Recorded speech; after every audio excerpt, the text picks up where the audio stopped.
جب تم ان کے پاس واپس جاؤ گے تو تم سے عذر کریں گے، تم کہنا کہ عذر مت کرو، ہم ہرگز تمہاری بات نہیں مانیں گے۔ اللہ نے ہم کو تمہارے سب حالات بتا دیے ہیں، اور ابھی اللہ اور اس کا رسول تمہارے عمل کو دیکھیں گے، پھر تم غائب و حاضر کے جاننے والے کی طرف لوٹائے جاؤ گے، تو جو عمل تم کرتے رہے ہو وہ سب تمہیں بتائے گا۔ جب تم ان کے پاس لوٹ کر جاؤ گے تو تمہارے روبرو اللہ کی قسمیں کھائیں گے تاکہ تم ان سے درگزر کرو، سو ان کی طرف توجہ نہ دینا، یہ ناپاک ہیں اور جو کام یہ کرتے رہے ہیں ان کے بدلے ان کا ٹھکانہ دوزخ ہے۔ یہ تمہارے آگے قسمیں کھائیں گے تاکہ تم ان سے خوش ہو جاؤ، لیکن اگر تم ان سے خوش ہو بھی جاؤ گے تو بھی اللہ نافرمان لوگوں سے خوش نہیں ہوتا۔ دیہاتی لوگ پکے کافر اور پکے منافق ہیں، اور ایسے ہیں کہ جو احکام شریعت اللہ نے اپنے رسول پر نازل فرمائے ہیں ان سے واقف ہی نہ ہو پائیں، اور اللہ جاننے والا ہے، حکمت والا ہے۔ اور بعض دیہاتی ایسے ہیں کہ جو کچھ خرچ کرتے ہیں اسے تاوان سمجھتے ہیں اور تمہارے حق میں مصیبتوں کے منتظر ہیں،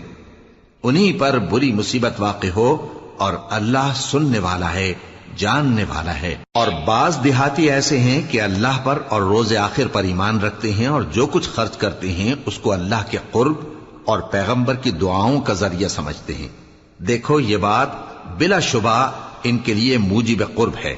اللہ ان کو عنقریب اپنی رحمت میں داخل کرے گا، بے شک اللہ بخشنے والا ہے، مہربان ہے۔ جن لوگوں نے سبقت کی یعنی سب سے پہلے ایمان لائے، مہاجرین میں سے بھی اور انصار میں سے بھی، اور جنہوں نے نیکوکاری کے ساتھ ان کی پیروی کی، اللہ ان سے خوش ہے اور وہ اللہ سے خوش ہیں۔ اور اس نے ان کے لیے باغات تیار کیے ہیں جن کے نیچے نہریں بہہ رہی ہیں، وہ ہمیشہ ان میں رہیں گے، یہی بڑی کامیابی ہے۔ اور تمہارے گرد و نواح کے بعض دیہاتی بھی منافق ہیں اور بعض مدینے والے بھی نفاق پر اڑے ہوئے ہیں، تم انہیں نہیں جانتے، ہم جانتے ہیں۔ ہم ان کو دوہرا عذاب دیں گے، پھر وہ بڑے عذاب کی طرف لوٹائے جائیں گے۔ اور کچھ دوسرے لوگ ہیں کہ اپنے گناہوں کا صاف اقرار کرتے ہیں، انہوں نے اچھے اور برے اعمال کو ملا جلا دیا تھا، قریب ہے کہ اللہ ان پر مہربانی سے توجہ فرمائے، بے شک اللہ بخشنے والا ہے، مہربان ہے۔ ان کے مال میں سے زکوٰۃ قبول کر لو کہ اس سے تم ان کو ظاہر میں بھی پاک اور باطن میں بھی پاکیزہ کرتے ہو، اور ان کے حق میں دعائے خیر کرو کہ تمہاری دعا ان کے لیے موجب تسکین ہے، اور اللہ سننے والا ہے،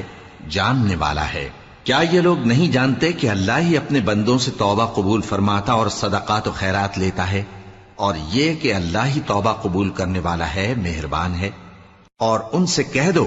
کہ عمل کیے جاؤ، اللہ اور اس کا رسول اور مومن سب تمہارے عمل کو دیکھ لیں گے، اور تم غائب و حاضر کے جاننے والے کی طرف لوٹائے جاؤ گے، پھر جو کچھ تم کرتے رہے ہو وہ سب تم کو بتا دے گا۔ اور کچھ دوسرے لوگ ہیں جن کا کام اللہ کے حکم پر موقوف ہے، چاہے وہ ان کو عذاب دے اور چاہے معاف کر دے،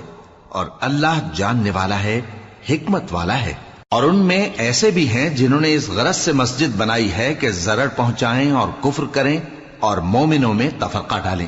اور جو لوگ اللہ اور اس کے رسول سے اس سے پہلے جنگ کر چکے ہیں ان کے لیے گھات کی جگہ بنائیں،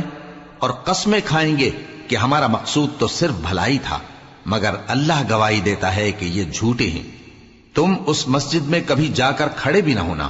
البتہ وہ مسجد جس کی بنیاد پہلے دن سے تقوی پر رکھی گئی ہے اس قابل ہے کہ اس میں جایا اور نماز پڑھایا کرو۔ اس میں ایسے لوگ ہیں جو پاک رہنے کو پسند کرتے ہیں،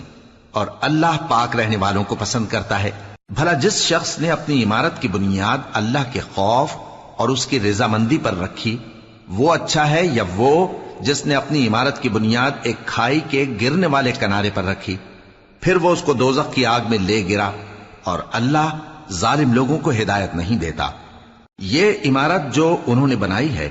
ہمیشہ ان کے دلوں میں موجب تردد رہے گی، مگر یہ کہ ان کے دل پاش پاش ہو جائیں،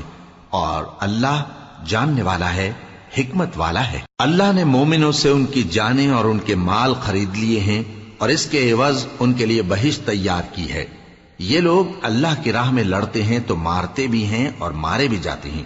یہ تورات اور انجیل اور قرآن میں سچا وعدہ ہے جس کا پورا کرنا اسے ضرور ہے، اور اللہ سے زیادہ وعدہ پورا کرنے والا کون ہے؟ تو جو سودا تم نے اس سے کیا ہے اس سے خوش رہو اور یہی بڑی کامیابی ہے۔ توبہ کرنے والے، عبادت کرنے والے، حمد کرنے والے، روزہ رکھنے والے، رکوع کرنے والے، سجدہ کرنے والے، نیک کاموں کا امر کرنے والے اور بری باتوں سے منع کرنے والے، اللہ کی حدوں کی حفاظت کرنے والے، یہی مومن لوگ ہیں۔ اور اے پیغمبر، مومنوں کو بہشت کی خوشخبری سنا دو۔ پیغمبر اور مسلمانوں کو شایع نہیں کہ جب ان پر ظاہر ہو گیا کہ مشرک اہل دوزخ ہیں تو ان کے لیے بخشش مانگیں، گو وہ ان کے قرابت دار ہی ہوں۔ اور ابراہیم کا اپنے باپ کے لیے بخشش مانگنا تو ایک وعدے کے سبب تھا جو وہ اس سے کر چکے تھے، لیکن جب ان کو معلوم ہو گیا کہ وہ اللہ کا دشمن ہے تو اس سے بیزار ہو گئے۔ کچھ شک نہیں کہ ابراہیم بڑے نرم دل اور متحمل تھے، اور اللہ ایسا نہیں کہ کسی قوم کو ہدایت دینے کے بعد گمراہ کر دے جب تک ان کو وہ چیز نہ بتا دے جس سے وہ پرہیز کریں۔ بے شک اللہ ہر چیز سے واقف ہے۔ اللہ ہی ہے جس کے لیے آسمان اور زمین کی بادشاہت ہے، وہی زندگانی بخشتا اور وہی موت دیتا ہے،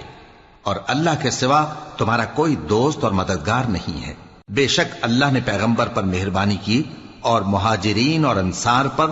جو باوجود اس کے کہ ان میں سے بعضوں کے دل پھر جانے کو تھے، مشکل کی گھڑی میں پیغمبر کے ساتھ رہے۔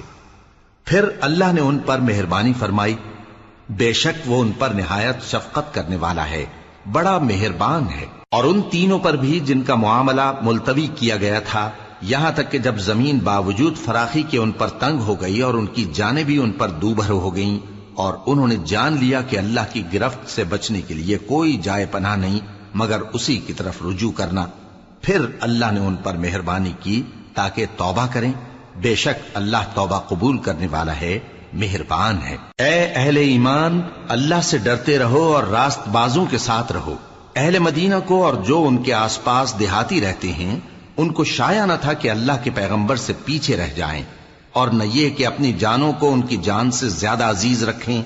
یہ اس لیے کہ انہیں اللہ کی راہ میں جو تکلیف پہنچتی ہے، پیاس کی یا محنت کی یا بھوک کی، یا وہ ایسی جگہ چلتے ہیں کہ کافروں کو غصہ آئے یا دشمنوں سے کوئی چیز لیتے ہیں، تو ہر بات پر ان کے لیے عمل نیک لکھا جاتا ہے۔ کچھ شک نہیں کہ اللہ نیکوکاروں کا اجر ضائع نہیں کرتا۔ اور اسی طرح وہ جو خرچ کرتے ہیں، تھوڑا یا بہت، یا کوئی میدان طے کرتے ہیں، تو یہ سب کچھ ان کے لیے اعمال صالحہ میں لکھ لیا جاتا ہے، تاکہ اللہ ان کو ان کے اعمال کا بہت اچھا بدلہ دے۔ اور یہ تو ہو نہیں سکتا کہ مومن سب کے سب نکل آئیں، تو یوں کیوں نہ کیا کہ ہر ایک جماعت میں سے چند اشخاص نکل جاتے تاکہ دین کا علم سیکھتے اور اس میں سمجھ پیدا کرتے، اور جب اپنی قوم کی طرف واپس آتے تو ان کو ڈر سناتے تاکہ وہ بھی محتاط ہو جاتے۔ اے اہل ایمان، اپنے نزدیک کے رہنے والے کافروں سے جنگ کرو، اور چاہیے کہ وہ تم میں سختی پائیں، اور جان رکھو کہ اللہ پرہیزگاروں کے ساتھ ہے۔ اور جب کوئی سورت نازل ہوتی ہے تو بعض منافق پوچھتے ہیں کہ اس سورت نے تم میں سے کس کا ایمان زیادہ کیا ہے؟ سو جو ایمان والے ہیں ان کا تو ایمان زیادہ کیا، اور وہ خوش ہوتے ہیں، اور جن کے دلوں میں بیماری ہے تو ان کی خباثت کو اور بڑھا دیا، اور وہ مرے بھی تو کافر کے کافر۔ کیا یہ دیکھتے نہیں کہ یہ ہر سال 1 یا 2 بار بلا میں پھنسا دیے جاتے ہیں، پھر بھی توبہ نہیں کرتے اور نہ نصیحت حاصل کرتے ہیں؟ اور جب کوئی سورت نازل ہوتی ہے تو ایک دوسرے کی طرف دیکھنے لگتے ہیں اور پوچھتے ہیں کہ بھلا تمہیں کوئی دیکھتا ہے؟ پھر پیٹ پھیر جاتے ہیں۔ اللہ نے ان کے دلوں کو پھیر رکھا ہے، کیونکہ یہ ایسے لوگ ہیں کہ سمجھ سے کام نہیں لیتے۔ لوگو، تمہارے پاس تمہیں میں سے ایک پیغمبر آئے ہیں، تمہاری تکلیف ان کو گراں معلوم ہوتی ہے، اور وہ تمہاری بھلائی کے بہت خواہش مند ہیں، اور مومنوں پر نہایت شفقت کرنے والے ہیں، مہربان ہیں۔ سو اگر یہ لوگ پھر جائیں اور نہ مانیں تو کہہ دو کہ اللہ مجھے کفایت کرتا ہے، اس کے سوا کوئی معبود نہیں، اسی پر میرا بھروسہ ہے، اور وہی عرش عظیم